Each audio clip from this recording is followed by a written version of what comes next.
Okay, so here we are. It's Thursday, 2:02 p.m. and we're talking about how to lead yoga teacher training in 2021. And we're not going to waste a minute of time because everyone's busy and everyone's got a lot of stuff to do. So um, Laura's here, and we know Laura already because she's been you're running teacher trainings already too, right, Laura? I'm running children's yoga teacher training, but I've not delved into the larger trainings at this point. So 20 hours and 10-hour trainings I at see. this point. Yeah. Yeah. Okay, so we were going to have a little group introduction in the chat. And since we're already chatting, I think we've covered that, but people may be popping into the meeting and we're recording it. Oh, here comes Julie. Okay. And there are a few things. Oh, here come a few more people coming. Okay, welcome everyone.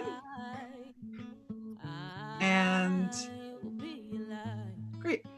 And it's nice to see you. If you want to turn your camera on, you can. If not, no problem. And we do invite you in the chat to leave a message saying your name, where you're from.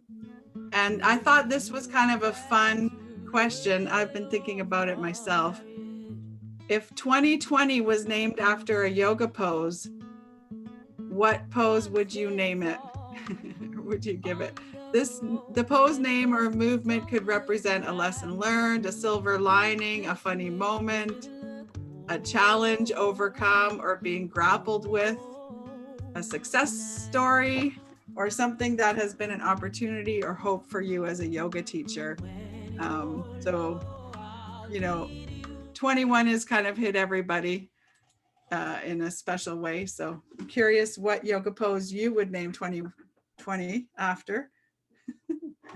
And go ahead and leave that in the chat.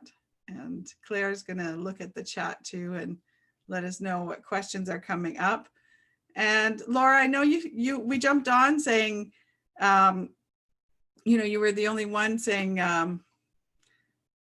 we would just be happy to answer your questions. And we do have a question and answer planned for today. And let me just view this as a side by side. I like this view. So we do have question and answer, and I wonder, Laura, if you have a specific question you wanted us to start off with since we offered that to you. I don't know that I have a specific question. I think I'll probably have a few questions perhaps along the way. I mean, we've talked before and I've, been thinking about this and I'm coming around to it again, right? So I don't know that I have a specific question. Maybe I'll wait until. Oh, okay, great. Okay, cool. Well, first I'd like to introduce myself and Claire. Claire, do you mind waving a bit so people can see you? Okay. And we are from one of our businesses is called Ambassador Yoga. And if I can just do a little brag about Claire, Claire's owned 2 studios and has been pivoting hard in 2020 and just finished building a studio in her back yard, her awesome best she shed ever. And so Claire's been offering the Ambassador Yoga Teacher Training. How long now, Claire? I think, is it 4 or 5 years? 2014. So oh my gosh, 6 years. Okay, that's like kids. 6 years and 2 full components completely online in 2020. So when you say pivot, it was overnight, but it worked. It worked. Yeah, yeah. And my specialty is children's yoga. And so I've been offering a children's yoga teacher training online since COVID happened. And also I'm part of the ambassador program because we've managed to help our ambassadors move online, and we actually have a new ambassador starting from a studio in Bali this week. And so this week we're uploading the syllabus for the new school. And so for those of us, if you don't know Ambassador Yoga, let me just show you our website. So, this is one of our websites. This is our teachable platform, but I did want to show you this one. So our website is ambassadoryoga.com, and under trainer, you can see our information, but we have trainers around the world, and Claire and I kind of put together our 200-hour teacher training, supporting each other. And then we thought, we've done all this work. Let's see if we can save other people work, because we know a lot of great yoga teachers, but their skill or time may not allow them to create manuals and create the syllabus and enter the school and stuff like that. And so these are our trainers right now. Claire's in Grimsby. Let's see. We have one in Belleville, Ontario, Milton. We're in Ontario, Canada. That's why we have a lot of Ontario people. Cornwall, Prince Edward Island, Alberta, North Carolina, United Kingdom, in Scotland, and in Finland. And now we're going to be adding Bali, and we're going to be adding Ohio to the list. And so what we do is we give people our manuals to use in a Hatha Yoga teacher training. And we give them the syllabus to upload to Yoga Alliance. And what else do we give them? The trainer lesson plans so you know exactly what to teach. So here, I happen to have a trainer lesson plan open here. So here's an example. So it'll say like class 5, this is 4 hours. For 30 minutes, you're going to do this. And it tells you what page to go to in the manual for each part of it. And now this is what Claire and I have been doing for the last forever week or so, though, is changing all of these. So our school's been running since 2012. And now we've got to update our syllabus for our new school in Bali. And we're changing it to the new language of Yoga Alliance. So this is what we do. And we're changing it because Yoga Alliance has upgraded their standards. So if you're not aware of that, our program, it used to be a very simple process to bring on affiliates. Now Yoga Alliance has created an enhanced application process, and this is the first time we're taking our school through this enhanced application process. So we're learning it and figuring it out, and we figure once we figure it out, because it is quite substantial, then we can help other people through it, because it's been a long week with this new system.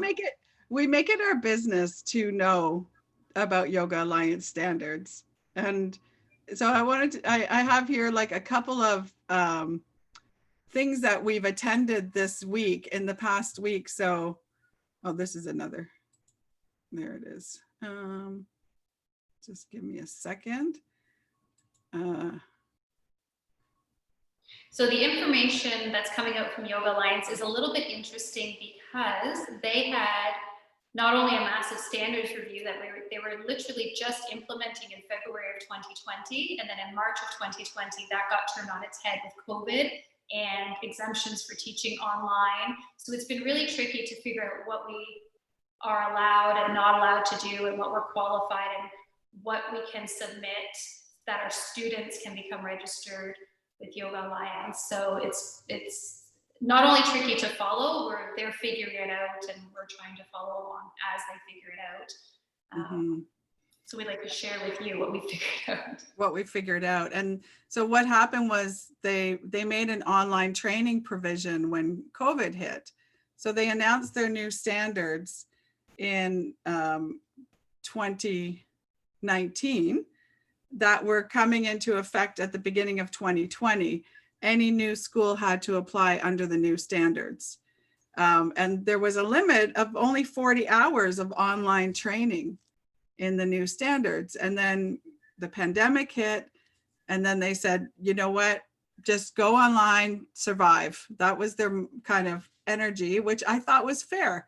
I appreciated that. Then they kind of said, we're going to make this big announcement in October 28th. I marked that date in my calendar. and we're going to tell you what the new online training provisions were going to be for 2021. And I personally was expecting they were going to say like a certain amount had to be live Zoom calls and only a certain amount could be pre-recorded calls, because you've all seen what's out there now. Like, you know, someone posted in one of the groups I'm in, seeing a $200 yoga teacher training, all pre-recorded. And so we really expected Yoga Alliance was going to come down on October 28th and say, here's minimum, you know, they're using the term synchronous, which means that we're all in this together. Like right now, everyone on the call here, we're synchronous. The people who are watching, they're going to watch the recording after, that would be considered asynchronous learning. So we're not together in time. So we thought they were going to require a certain amount of synchronous learning, whether it was in person or Zoom. They didn't.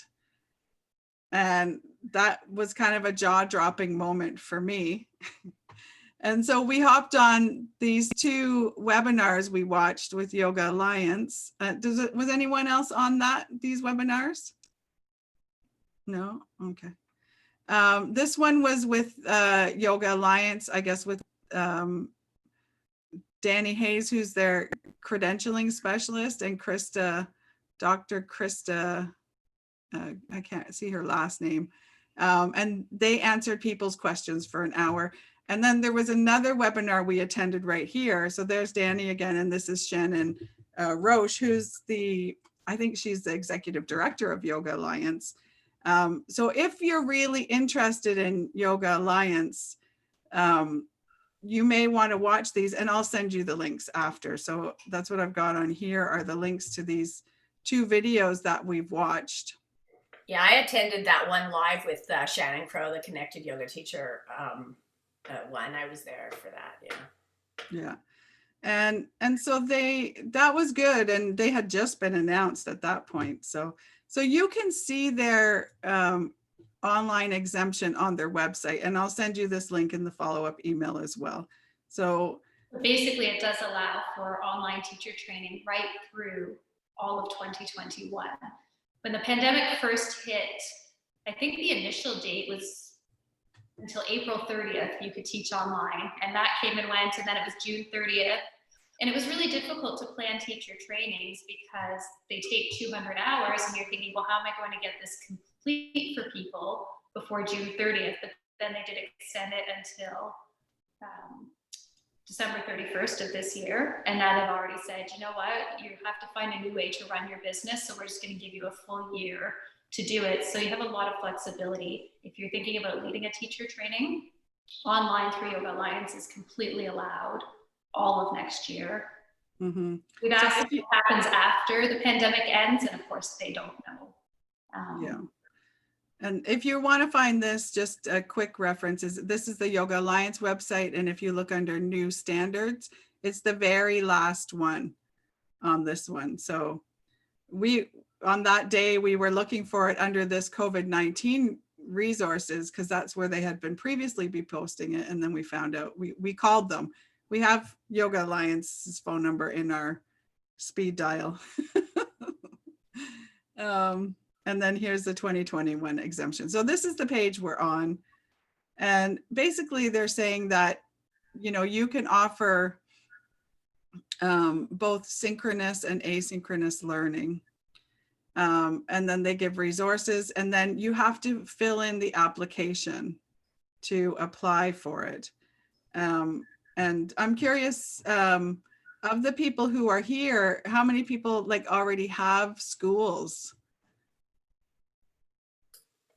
Okay, so you're not at the point of I have a school, but it's not a Yoga Alliance school, because Okay. I opted out of Yoga Alliance a few years back because I really, you know, as a teacher paying dues, because I really felt, you know, and that I didn't feel that it was giving me anything that I couldn't actually access and get on my own. And then when I decided to create a school, I I decided to go through Canadian Yoga Alliance because I really just needed an accreditation, or not an accreditation. I needed a registry. I needed a logo to stick on as a marketing tool, frankly, to be honest with you. It's more of a marketing thing than anything else to try and, give credibility, which, to be fair, to be honest, I feel a lot of Yoga Alliances really, that's what it is, right? It's a, Yep. it's Same a with mark, me. it's something, yeah, something to sell your I'm book. similar. I only joined because students wanted it. I started with an unregistered training, and then enough students asked and went to other schools that I made the choice. Right. So that's kind of where I'm thinking now, right? Like, kind of- like, should I go back and, become a member? So there's my questions now. Should I go back and become a member and then, register my school, go through all that process? How much is that going to cost me? Right. That's the other thing, because I know that there's a fair amount of inequity there in terms of Yoga Alliance fees for, standalone, like I'm a yoga school, but I'm one person, as opposed to like Kripalu, for example, that has a million, however many teachers they have in their school, and we're paying the same fees to be a registered school, So I have a whole bunch of issues around that in terms of from a business sense, how much economic sense does this make for me as a business, as a very, very small yoga school business? I don't know. So that's part of what I'd be interested in discussing. Well, Claire, maybe you want to add to this, but I think it's around $640 US. That's just off the top of my head. I think that's the amount. $640 US. And that's on their website. And then each year after that, it drops, but I still think it's like 240 US or something. And that's for to have your school. Yeah, to maintain the school. So the first time you apply, it's more. And just, I want to be clear, we don't work for Yoga Alliance, Claire or I. We just have schools, and we help schools, we help other teachers register their schools. So, you would probably be better to phone Yoga Alliance, but that's all on their website. And, one thing we did benefit from was when COVID hit, we joined Teachable. And I put this up here somewhere because one of the benefits of being a member was we did the pro annual plan, and we got 20% off with the code. So that was nice to at least get some benefit from it. So, and I do get my insurance through the Yoga Alliance provider, which when you have a school, your insurance gets bumped up as well. So you might want to shop around, and you might get a cheaper rate through Yoga Alliance as well. Mm-hmm. Did you want to add anything to that, Claire? Well, I just think it's important to highlight that yoga is not a regulated industry. So registering with Yoga Alliance is optional. I look at it from the perspective of, we have nobody else really governing standards. That's all we have. So, that's who we should go with. Well, actually, but it is an option, and it really just depends. Yeah, it really just depends if your students want to be registered, because if your school is not registered, basically what you can offer them is a certification. You can offer them a yoga, a certified yoga teacher designation. If they want to register with Yoga Alliance, your school would have to be registered. I would say 30% of my students that I've graduated actually take the next step of registering with Yoga Alliance. Some people, it was a deal breaker. They're very policy oriented, and they wanted to know at least some standards were being met, even though I'm not going to say the standards are questionable, but they're made up by an organization that's not regulated. So, and there's no oversight either. I mean, there's no oversight, right? There's nobody's checking in to see that anybody's doing anything, and that, I mean, if that's a thing that I'll speak to people about sometimes, like if I do get that question about my children's teacher training, and I'll say, well, the standards that I use actually, comply to Yoga Alliance. you know, or exceed whatever the expectations are. You know, no one's looking over my shoulder to check that I'm doing it, whether I'm registered or not.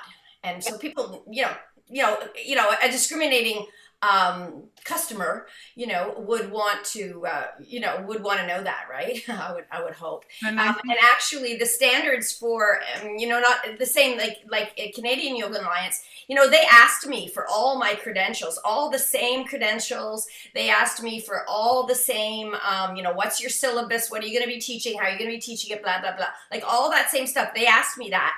They're the same questions.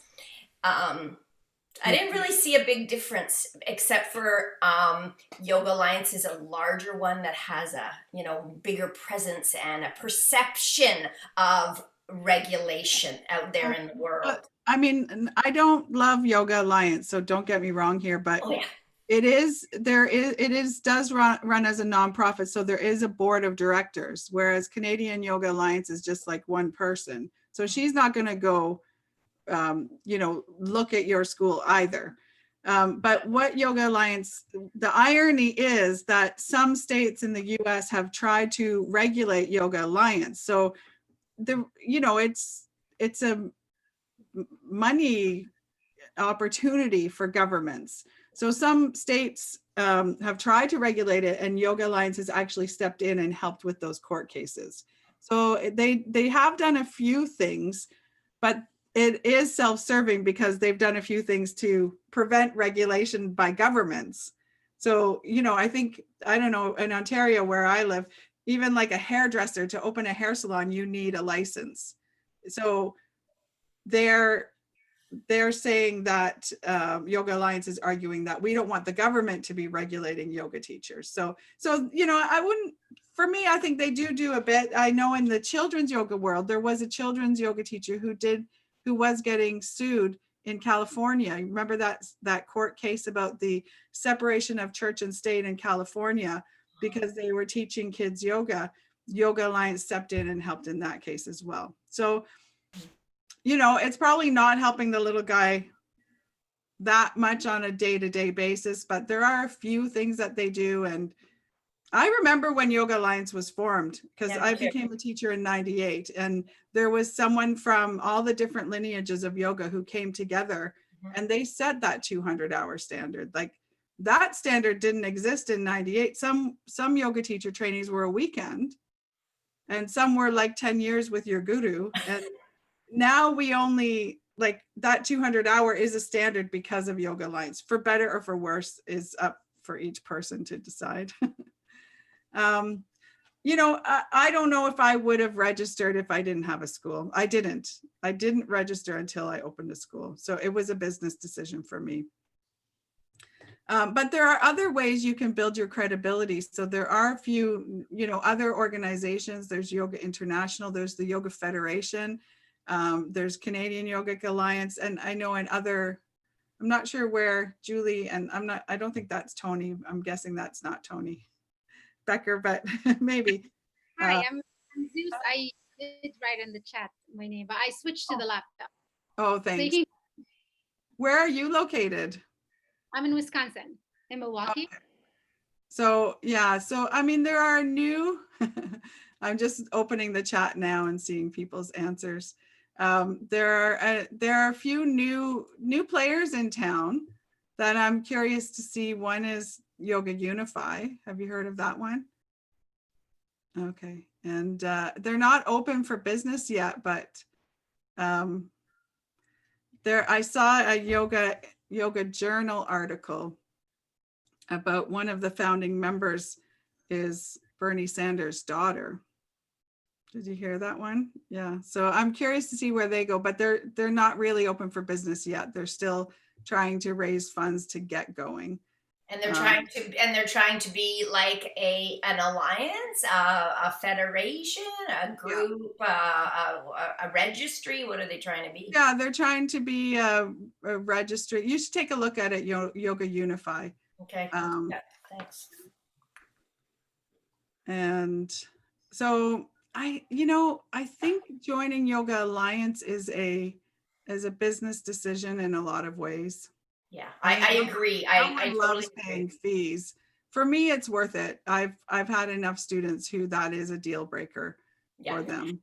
I feel like, in a way, that the pandemic has put an additional pressure on Yoga Alliance to, kind of think of things a little bit differently as well themselves and be slightly less restrictive in some ways. I don't know if this is actually true, but like, for example, they're hosting all of these workshops and different things right now, and you don't even have to be a member to attend, which, they didn't really do that before.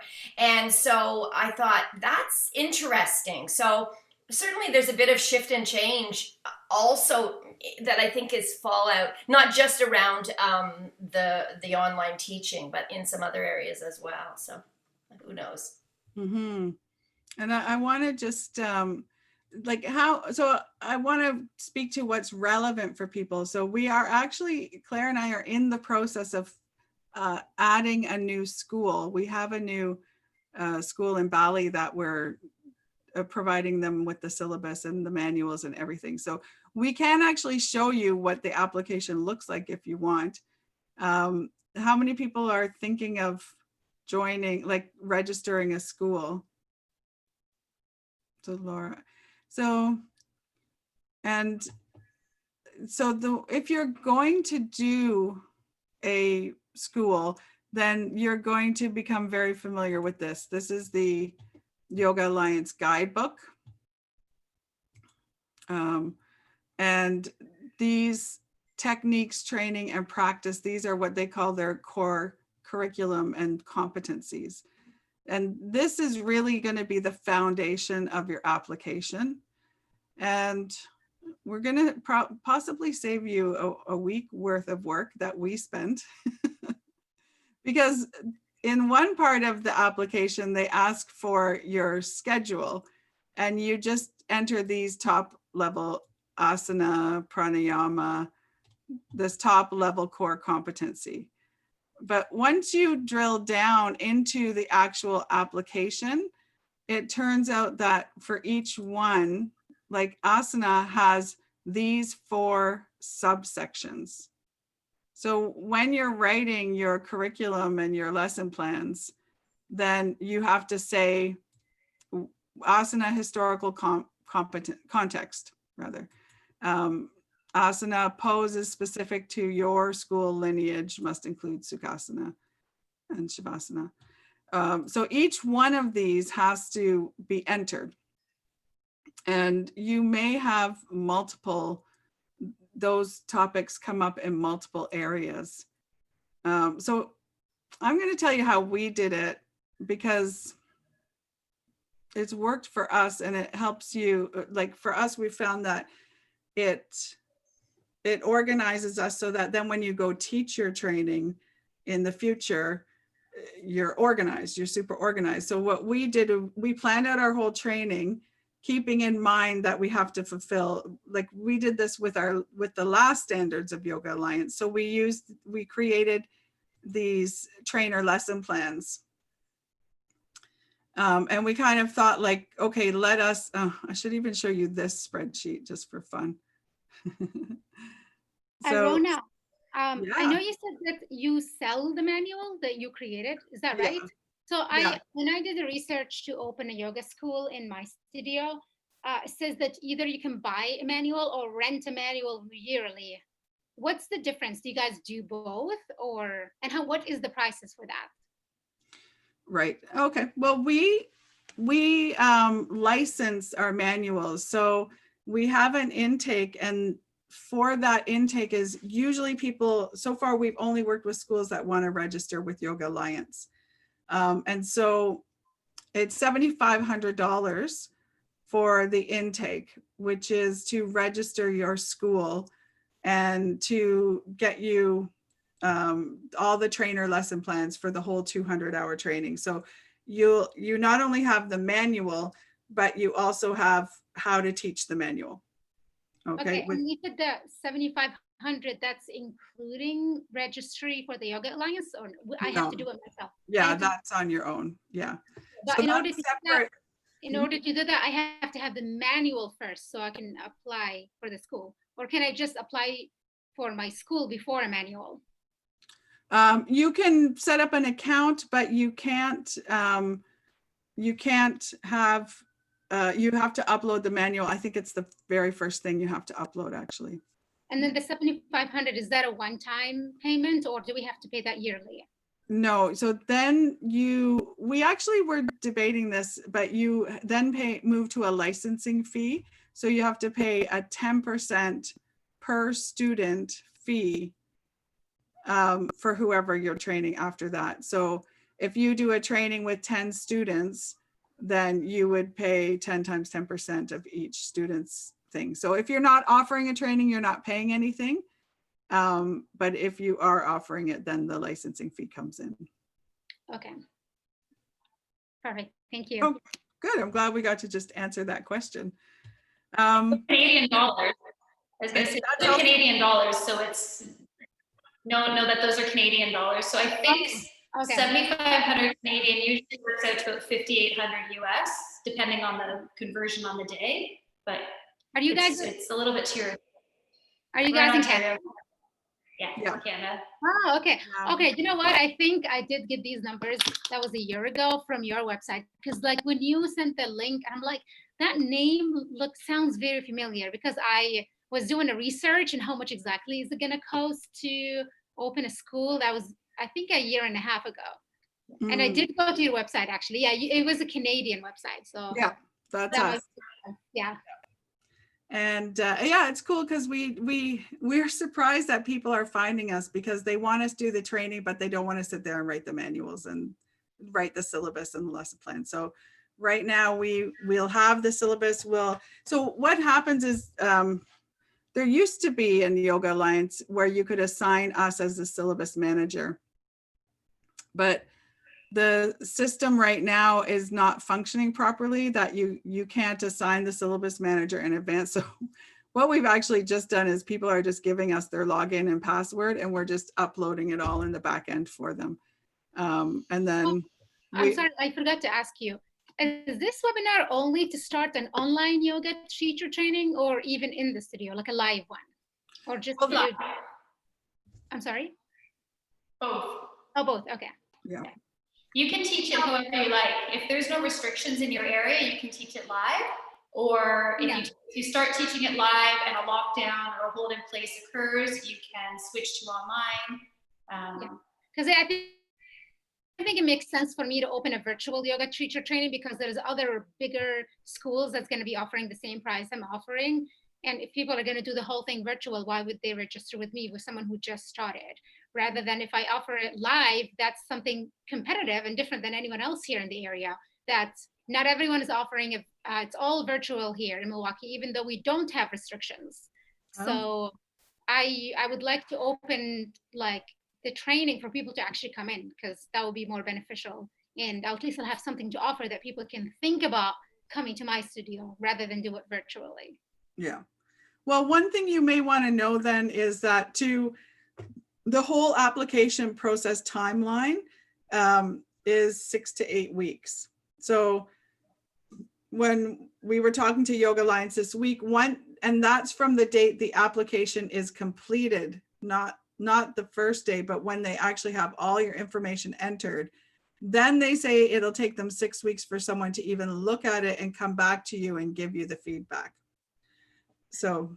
Okay. And then I'm sorry, there's one more question. Before I forget, you mentioned something about insurance. What insurance were you talking about? Because like in our studio, we do have a 10-mile radius insurance for our staff. It's a personal training facility, and we do offer yoga on the side as a group classes.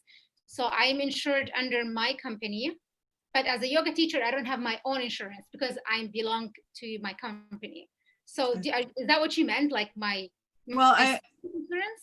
There's also like when you are training other teachers, your insurance is going to go up. So what my insurance guy told me was that if someone got sued, then they would their insurance company would probably say, who trained you to teach that way? And then that insurance company might counter sue the trainer. Okay, and then the insurance is the studio's insurance. If when your studio gets insurance, they're telling all the different modalities and things that they're offering. We already have an insurance. So do we need to update that when we open a school? Yeah. Okay. Yeah, call your insurance company. Yeah, I would Gotcha. definitely call. Yeah. Every time we have a new offering, even when we added heat panels, they wanted to know things like Gotcha. that. Yeah. So just say, yeah, we've added yoga teacher training to our policy and let them know. Yeah. Yeah, that actually bumped up my price significantly. Like, I think I was paying like $250 and now it's almost $1,000.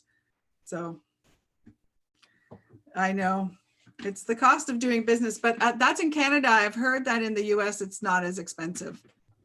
So, okay. What other questions do you have? Can you explain again, sorry, the licensee fee? I'm not exactly clear. So 10%, like, so, okay, I understand that there's the first intake, you pay the 7,500. That means that you have a license, you've purchased a license? That means that, yeah, you've joined the trainer group and you get the manuals to look at and the trainer lesson plans, and you can start preparing for your training. And then when you actually start bringing, so it's kind of like the trainer portion of it. That's where Okay. we train you in the system. And that is one-on-one training with Claire or myself. Okay. We had some videos, but we're going to have to update them for the new syllabus. And then the second part, actually what it's going to include in 2021 for our program is the 40 hours of online training that pre-COVID, that was what was allowed. So Claire and I were going to teach those 40 hours of online training, and teachers would have the opportunity to let their students watch that or not. So you would only have to do 160 hours of your in-person training or contact hours. But I have a feeling that from watching those webinars, and you watched that one with Shannon, that it's all going to change again. And which is why Claire and I are like, if we have to do these stupid syllabuses one more time, I don't know what we're going to do. It's so hard to know. I feel like part of what is happening too, though, is there's no going back to pre-pandemic life. I think that party is over. People have, done now. They've done trainings online all over the world. I have. It's amazing. I love it. And lots of people do. I've talked to lots of, if you're on some of those groups I know on Facebook, and it's fantastic. So there's no going back to the way it was. However, she wasn't very forthcoming, mostly because she just doesn't know, frankly, but she wasn't very forthcoming. I felt like she was kind of hedging her bets there a little bit when those questions were asked. And of course, Shannon's so lovely. She doesn't really, grill people. I would have been maybe a little more fierce on it and saying, well, come on, answer this question. Yeah. But they don't really know. But I don't think that they can, pull back as much, as certainly not to pre-pandemic state. So what is that going to look like? Maybe it's going to be, like you say, putting in those kind of like so much synchronous learning, live learning. It'll be over the internet, but it's live. Maybe those kinds of things. The other thing that was a real shocker at the second Yoga Alliance webinar was they said the new standards are coming in, and that included the lead trainer standard being bumped up to ERYT 500, which you guys know what that is. You're nodding, but for someone who might be watching, that means you have... I saw that, yes. And that's why I finished my 500 hours this year. I finished it like at the beginning of the year, which I was lucky because I was already doing it. And then I realized that that's happening, which is nice. But the thing is, the main reason I did my 500 is to open a yoga school, but I'm looking at 2 lead teachers. I'm now going to be the lead teacher. A little bit uncomfortable with my English when it comes to anatomy and, spirituality, even though I really believe in it. It's just hard for me to explain it across when I'm a non-English speaker. And I had two good friends who are like been yoga teachers for a while, and they've been leading YTT for other studios. The only problem is that they are 200 hours yoga teacher trained, and now I cannot hire them to come teach in my studio. So that actually, so what they announced in that webinar was that they're allowing lead trainers to have the ERYT 200 for all of 2021. Okay, that's so nice. I like Yeah. that. And Yeah, so I also went and finished up my 500 as well. I took the opportunity to do it, so that was really great. But I can't remember because I've forgotten reading this. But when they're talking about E being the experienced, I don't really remember what that is. So I mean, yeah, the experienced is, I don't remember off the top of my head. Do you, Claire? I'll pull it up while you're talking. Because I wonder, think the if that's going to be a barrier for some people. Well, I think it's that you have to complete 500 hours worth of training, but then there's 500 hours worth of training, but then there's an additional 500 hours of teaching that you have to do to get E. So once you graduate from your school, you're an RYT 500. Once you complete an additional 500 hours worth of teaching, then you get the E in front of your name. And I've actually had, I'll call them conversations, but squabbles with Yoga Alliance about that, because I don't know why you need to teach a 200-hour program and you're already an experienced yoga teacher. Why do you need an extra 500? And they said they would take my question under consideration. I didn't get very far with it, but because I think to take a 300-hour training, then teach 500 more hours in order to up level to be a lead trainer, that's 800 hours. That could take somebody 2 or 3 years.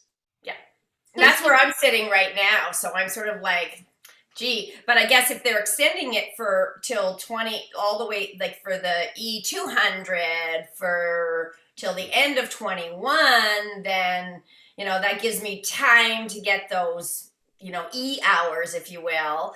But, and this is where, of course, my whole struggle comes in, because I feel like this is all, kind of just putting it all on me to do this, I don't know. This is where I become all of it, and I sort of say, I don't know if I need all this, BS. Yeah, well, that's the thing, Laura. I think it's a business decision, because if your students, then you have to either train your students to not care. Mm-hmm. A lot of people feel like, that's one direction to go, mm-hmm. is to train the students. But a lot of students do care, and a lot of students do feel that there should be, I know people say no one checks up on you, and like they actually every year when you renew, you're supposed to affirm that you're mm-hmm. keeping up with the standards. Mm-hmm. So if people aren't, it's because they're lying, not because they're not being checked up on, right? Right. And we are talking about yoga, so that is significant. Yeah. Right. So at least, Rona, I have a question. I'm sorry. Sure. So from what I understood is there is an exception for the year 2021 for a 200 hours YTT teachers that they can teach, they can be a lead in the 200 YTT. But after that, it has to be E or YT 500? They're not saying how long they're going to extend it till, but okay, like they said, yeah, okay. They said the new standards were coming in February 2020. Okay. I gotcha.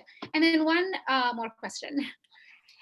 When we buy the licensing from you, is there like a, how do you call it in English? Like where we set up a meeting with you guys and you can go through the manual and the syllabus, and you said the lesson plan with us and show us how to do it if we have any questions and all that. Do you guys offer that as well? Oh yeah, that's what we do. Yeah, that's exactly what we do.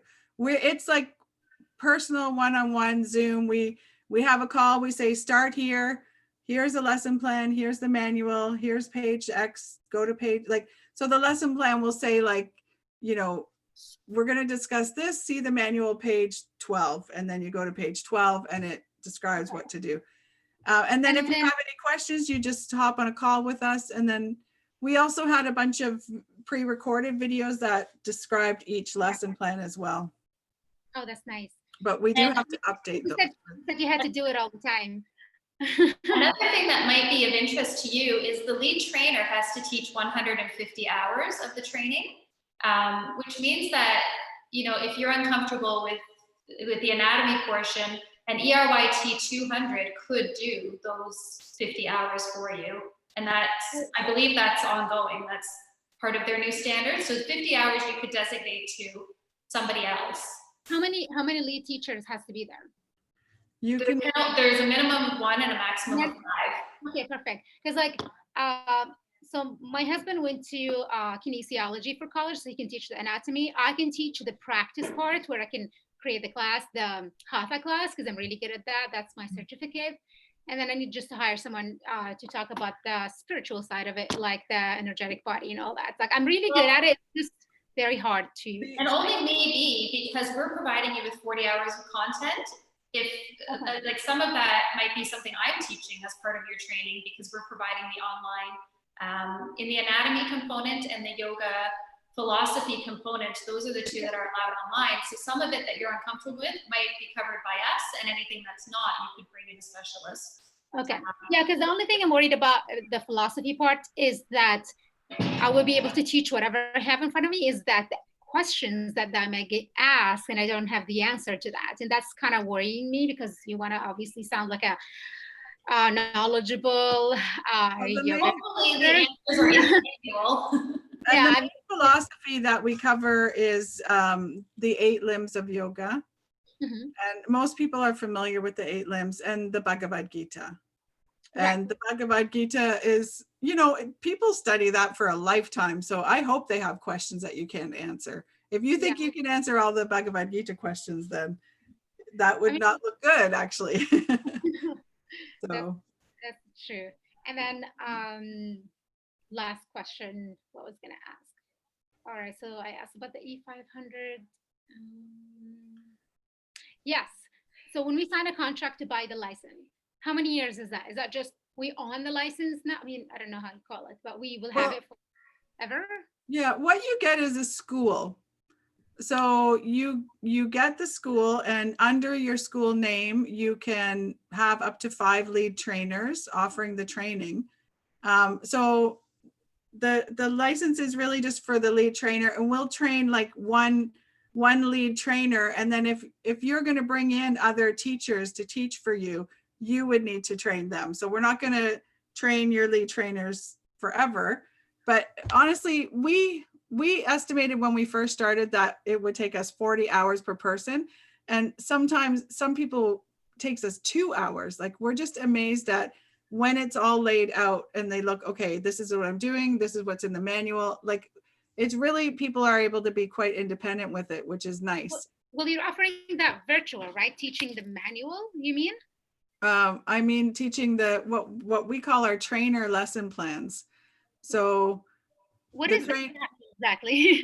the trainer lesson plan is like, how do you teach the course? Okay, and then if you're doing it virtually, can I invite the lead teachers to just observe? They don't even need to participate, maybe turn off their camera and mics, and I'm the one who's asking the questions and things like that? Or no? If you're giving someone a certificate, then you would need to pay the licensing fee, the 10% fee. I think she's talking about training with us, how to learn how to do the program. Can her lead trainers be on that call? Oh, Or sure. would it be recorded? I can use it again, like. Mm-hmm. Good questions. We Good questions. Very good why questions. not? I mean, we've had we haven't had to, like, it's quite an easy program, but I get that if you're worried about, you know, English, if you might want to practice or whatever.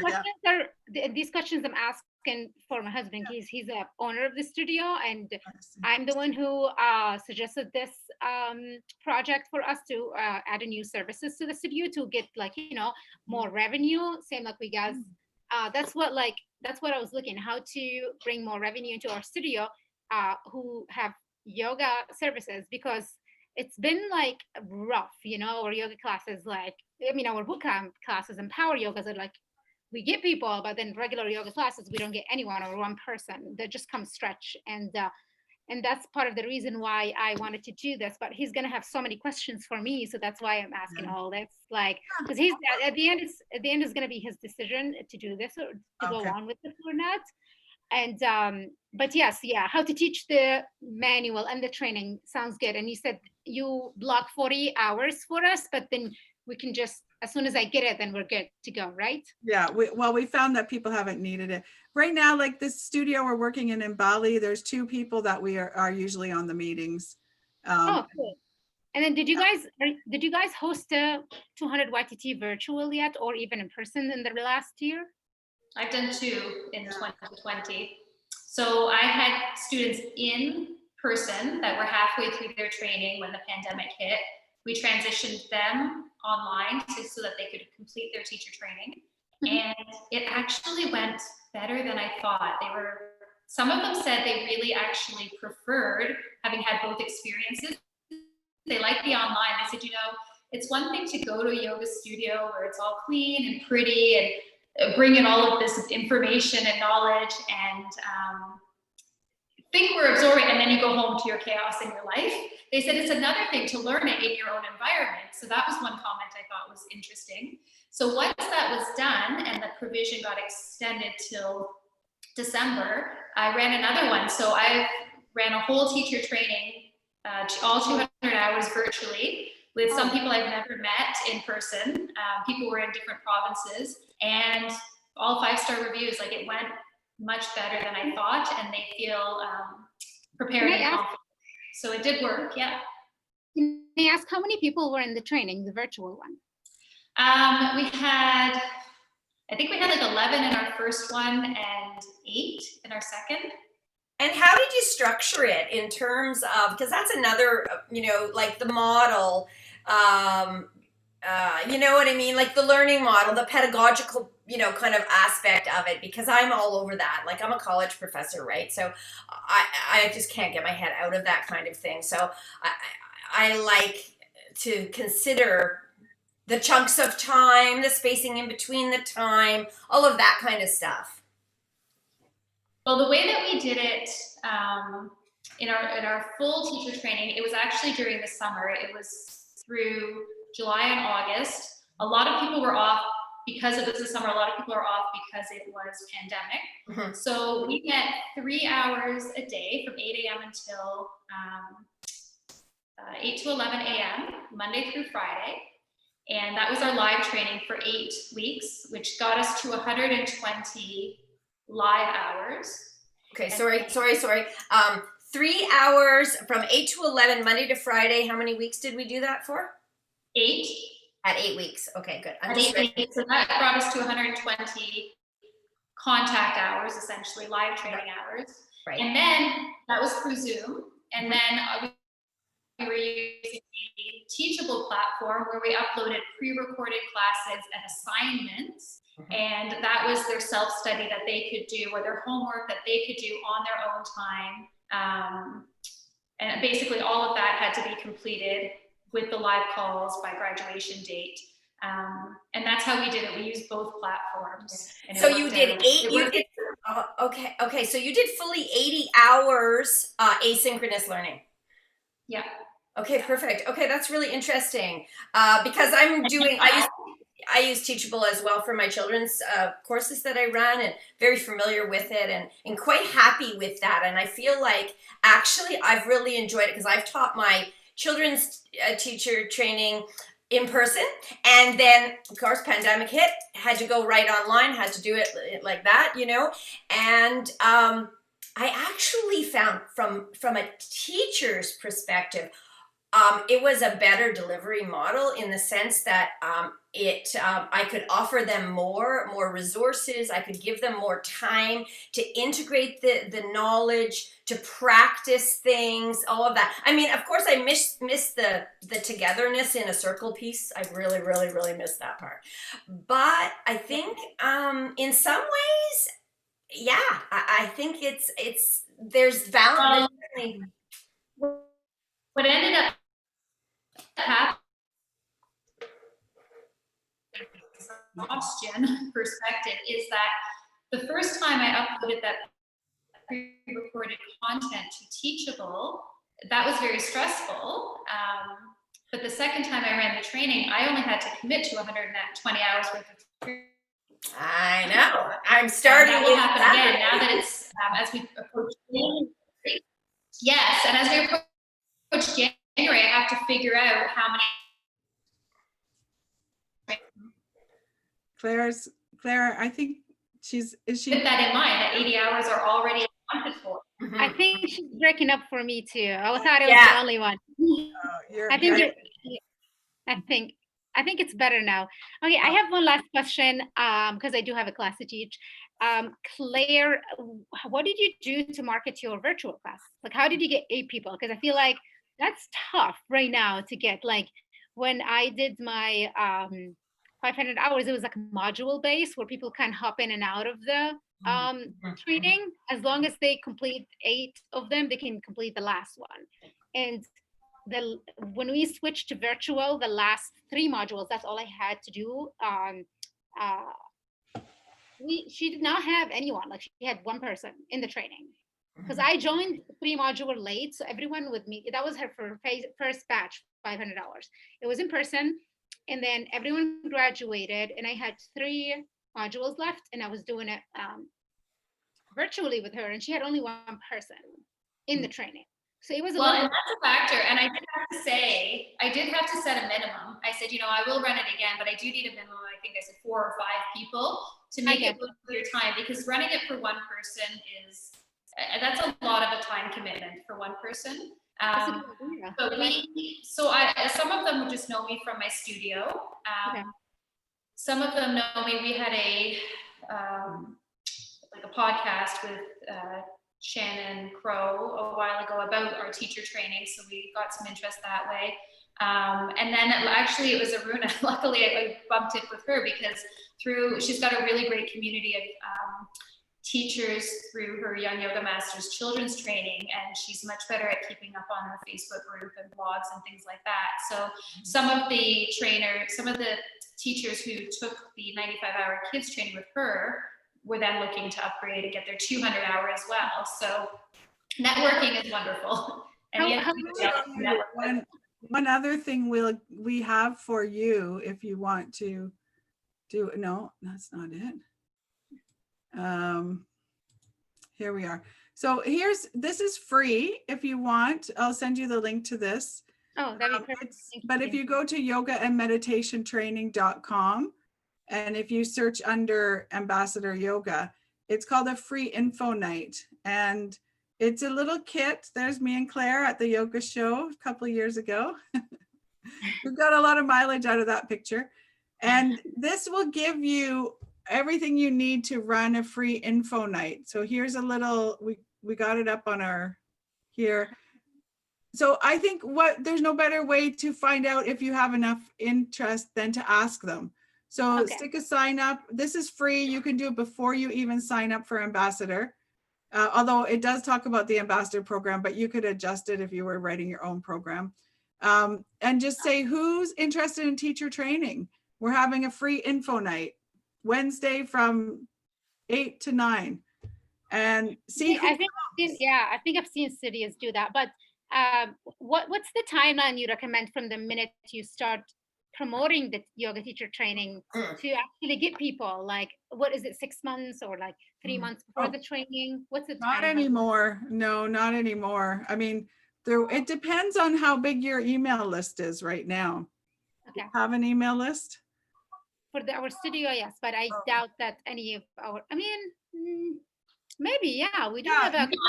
I've been surprised who signed up for teacher training. There's people who come to studio once every couple of weeks. They don't seem to take their drop-in classes very seriously.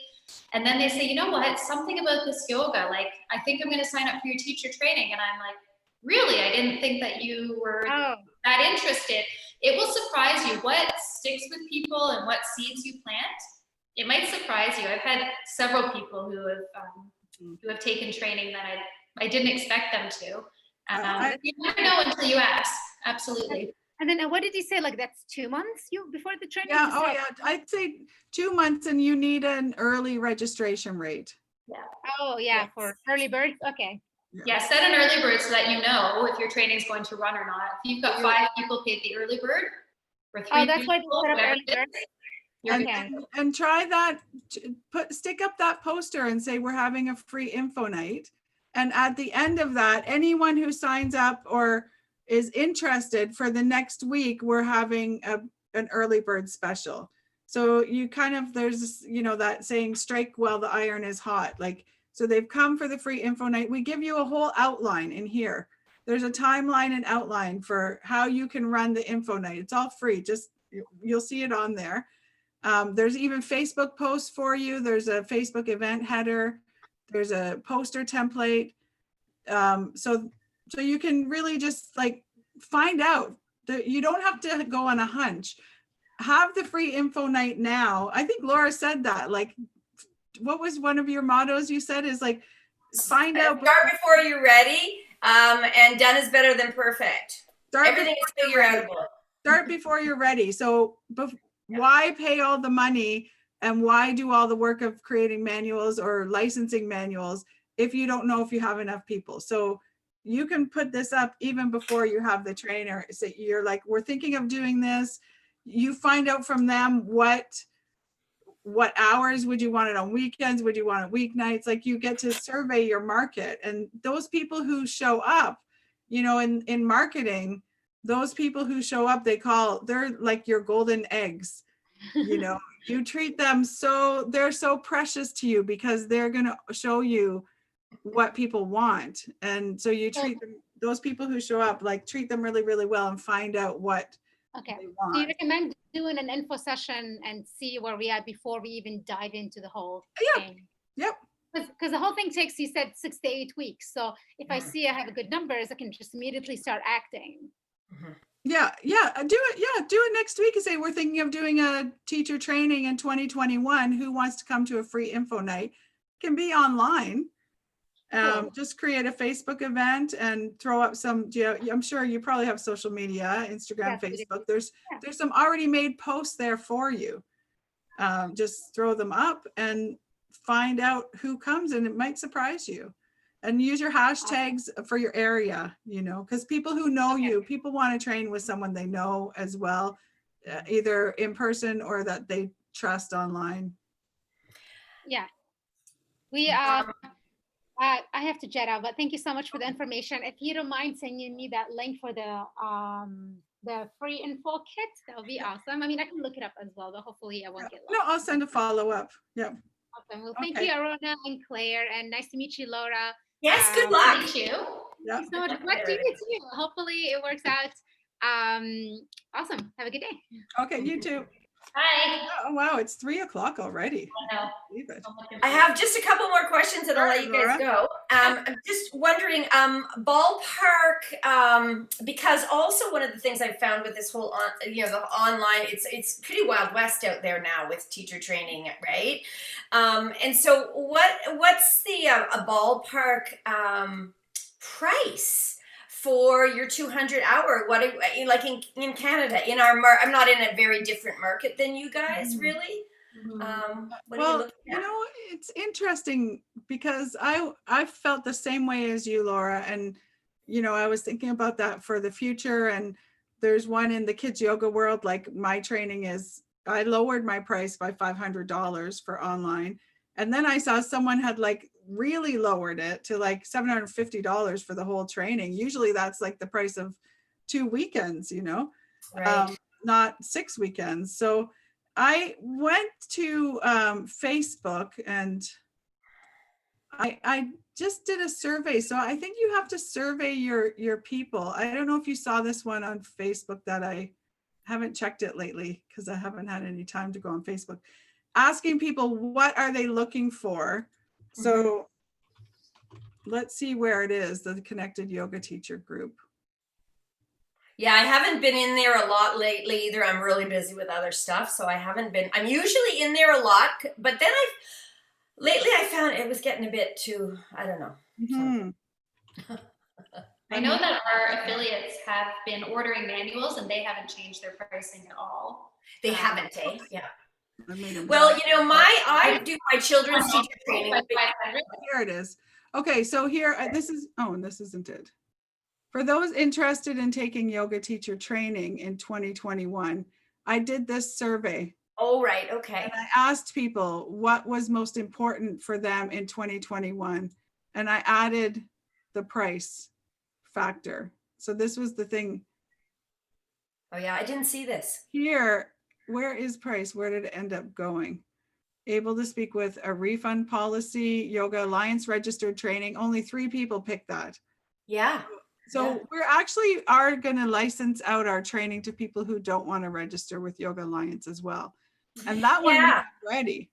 I'm feeling like I want to, I don't know, I can't decide because I do have, you know, I have such mixed feelings about Yoga Alliance. I mean, I know they do really good stuff, blah, blah, blah. But I, like you, have been around for a long time. And so I don't know that I want to throw all that money there. Really, I mean, if I have to, then, you know, You could do the same thing. Do a free info night and ask them how important is Yoga Alliance registered, and it's yeah, 70%. exactly. And And then, you know, saying, you know, if they really need to have because sometimes all they need, like for me, the people that I do my children's yoga teacher training for is specifically for early childhood educators. It's only a 20-hour certification through my school. I'm certified, but I mean, I am an early childhood educator. I'm a yoga teacher. I have a master's degree in education. I have my own school. I can certify you just as well as Yoga Alliance, in my opinion. Yeah. You know, I'm 59 years old. I've been around the block. So, you know, I feel like I'm credible, you know, I'm not tooting my own horn here. I feel like I'm offering a good product.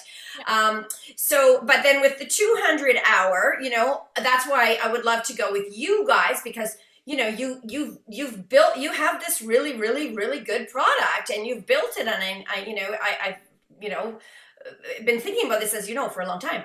And, I don't know do I need Yoga Alliance? I just don't know. Like maybe I can just go through Canadian Yoga Alliance. It throws a logo up there. It makes people feel happy. They have some other logo on their thing. I don't know. Yeah, maybe it's just a question I put out there. I think it depends on if it's your business. This is just if this is your business or if it's your side hustle. Mm-hmm. And I know you were on a sabbatical for a while too, I think. So like you're trying to move it more into your main business. Yes. I consider Yoga Alliance just a cost of doing business personally. Right. Yeah. Well, and I totally hear that. I totally hear that. And I think I have to like, you know, do the pro con list and the crunch the numbers list and like really look at it and make that like it's a big chunk to go out. It's $1,000 Canadian, 640 US the first year, and then it drops to 240. That, you know, that doesn't equal one registration a year. Yeah, that's not even close to that. Like after the first year, it's only like a quarter of a registration potentially. So I mean, to me, it's just like for the number of people who ask, that was my number one question for so many years. Does this training count with Yoga Alliance? Yeah.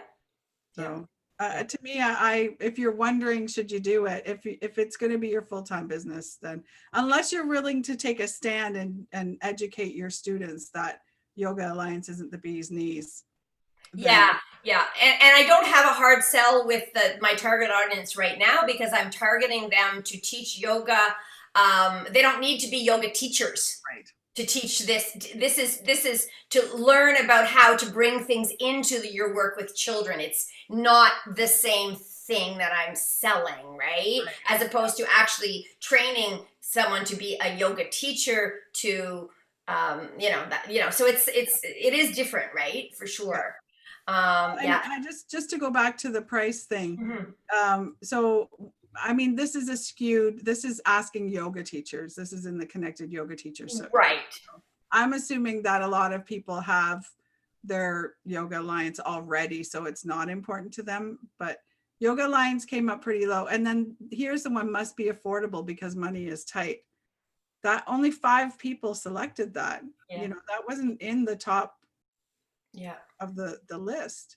Yeah, and we're seeing authentic teach is, deeply rooted. Yeah, see what the hits #1, which makes me feel happy. I mean, again, you are asking that of yoga teachers, however. So, I mean, they've probably seen a lot of different trainings. So I think it's really about like just providing a really good training and. Yeah. Well, that's it, that's it. And I guess, like you say, from a business perspective, having Yoga Alliance is a business thing. It doesn't make it a really good training. I'm sorry, it does not make it. No, I agree. I didn't even register till I had a. Me neither. I didn't register. Then I finally did, and then I let it lapse. And now I'm like, oh God, what should I do? Oh dear. Yeah. Well, we can register you the exact same curriculum and training, and you could run it not registered with Yoga Alliance. Just, if you do register, we'll also help you get your school. And yeah. So that's the whole thing. So that's my other way is that if I and I think we talked about this a bit before. Maybe I just I already have my own school, so I just do it that way and not do the Yoga Alliance thing. But then, like you say, if it's only $1,000, then in the bigger picture of things, it's only $1,000. Yeah. So, anyway, I don't know. That's Hard choice. 2,500 to 3,000. If you have one person that doesn't quite understand the dynamics, it says, "Oh, if it's not registered, I'm not coming." Yeah, right, exactly. Right? It's a third what they would pay. So for me as well, I didn't register until I started offering training. And for some people, it has been a deal breaker. Majority of people don't go on to register with Yoga Alliance unless they're going to provide continuing education, unless they're really taking it seriously. Mm-hmm. It really is just a personal business decision. Yeah. But at least our training qualifies and we know how to get you a school. So if that is something you do want, we can absolutely help with that. Yeah. So, okay.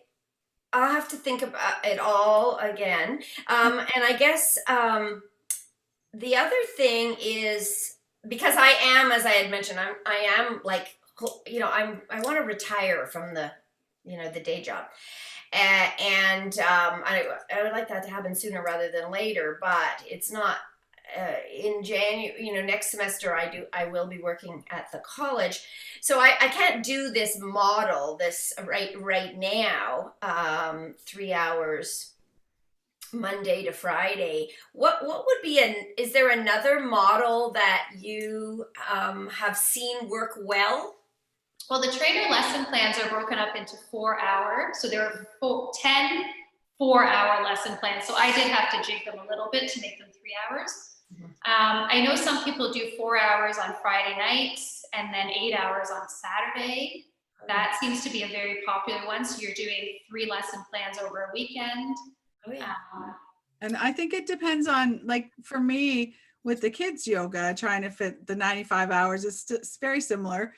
At first I was doing weekends, and then for 2021, I just thought, I'm doing all Zoom. Why am I making people give up their whole weekend? And I just keep seeing so many courses I want to take, but it's like, I have to give up my whole weekend to do it. So for 2021, I've moved that I'm doing Sunday, because then I also had like people of different faith backgrounds say they can't do Saturday or they can't do Sunday. And then, like last weekend was Diwali, people couldn't make it. So for 2021, I'm doing Sunday, an 8-hour day on Sunday. And then the following Saturday will be the second day, so that they don't have to give up their whole weekend. And it's some days are Saturday, some are Sunday. Yeah. The other thing I found for me, because I have people from all over the world, and I'm trying to reach that East Coast, West Coast rather, time zone change. So I started my training a little later so that people can join from the California or BC and join in the community. Right. I had someone on my first time around who was from England, and then I had some people in Alberta. So we were doing like pretty wide time zone. And I Yeah. can't remember how it worked out, Yeah, Anyway, it's hard to meet all the time zones. yeah, for but sure. it But worked that's out in something- the end. That's where I think a little variety is nice. If I had my choice, I wish every call, like this Thursday at 2:00 or weekday at 2:00, is like one of my favorite times for a training. Yeah, But for a lot of school teachers and people who work 9 to 5, they can't do that. So, that's right. That's right. Yeah, yeah, yeah. but if Okay, well, that's super people- interesting. All right. Well, I'm going to have to think some more and think about okay, so one more thing though. So the intake is $75. You do all the personal trainings. That means I get the manuals and the lessons and everything like that. And then the licensing fee is based on registrants to the course. So then let's say I have 8 registrants, people signed up. They are paying 10% of that 75, or is that what that is? So like, let's say your student registers and you're charging $2,000. Okay. Then 10% of what you charge, 2,000, you would pay in a licensing fee for your Okay. student. And then we do have like a minimum agreement. Like if sometimes people give scholarships, or if there's a large movement to bring more equity into yoga. So if someone was giving like a BIPOC scholarship or something, we would discuss that kind of below market rate in advance. Right. And then we would come to an agreement on that. Right. Mhm. Okay. So, because we know people are probably have their cousin or their niece or their daughter or someone who they want to Yep. train. And technically we always say like, okay, or they'll have a teacher who's just taking it to get the certificate. We had one studio that was training their yoga teachers already experienced, they just wanted the Yoga Alliance certificate, but it was like, you still have to pay the licensing fee to us if you're giving them the certificate. So yeah. So we said like, you would pay the 10% of market rate. But then if you don't want to charge the other 90%, that's up to you. That's your business. Yeah. Right. But I mean, the market rate is changing quite a bit right now. We appreciate that. So Yeah, it's all over the place. It's all Yeah. over the place for sure. Yeah. Okay. All right. Well, I'm gonna just have to mull over all of this once again. I feel like I don't want to jump into even though my motto is start before you're ready, but I don't have any time because I already have started so many things before I'm ready. I'm learning how to play guitar and this and this and this, and oh my goodness. So I do need time to dedicate to it. So I think that it's something that I think I can't do until I'm not working full time, right, elsewhere. I think it's pretty hard to do. Well, I would say like when you see yourself being close to want to do it, I would say give yourself, ideally 3 months. Yeah. Because the Yoga Alliance application can take up to 2 months. Yeah. And then depending on how comfortable you are with the Bhagavad Gita and the 8 limbs of yoga, we've had people learn the manuals in a matter of a week. I'm pretty comfortable with all that stuff. That's what my children's yoga is all, is sort of. Yeah, so then it would be pretty easy. Well, not the Gita so much as the limbs, but yeah. That's a good way to think of it, though, in the sense of, if I wanted to, let's say I wanted to shoot to like next summer, to start a training in the summer, which also I feel like gives you more flexibility in terms of the your scheduling, right? I could test the water with the free kit soonish, any old time now, right? And see what people say. And then if I decided to go the Yoga Alliance route, get that process going with you guys, like you would help me through that process. The application for you. Yeah. And the other thing we're trying to do, Laura, is like I know for a lot of yoga teachers, maybe people who have full-time jobs, it's maybe easier, maybe not, who knows. That $7,500 initial trainer fee, it can be paid in installments. Yes. So ideally, people usually do it in 4 installments, and then they're charging their students also in 4 installments. Right. So that you're getting money coming in from your student at the same time that you have to pay us. So, our favorite situation is when people aren't going into their bank accounts, they're getting people registered. Yeah. And that money is paying for it. So, I mean, our goal was to have the trainer fast track under 3 students. And we were like, if you don't think you have 3 students, it's probably not the right training for you anyways. Right. So, your first 3 students will cover all your initial expenses, and then the rest is gravy.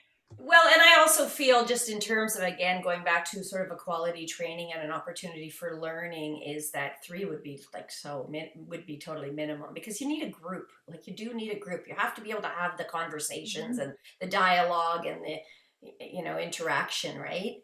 Yeah. Yeah, I agree with you. It is nice. Although we do have one trainer in Scotland who she specializes in private trainings. Yeah.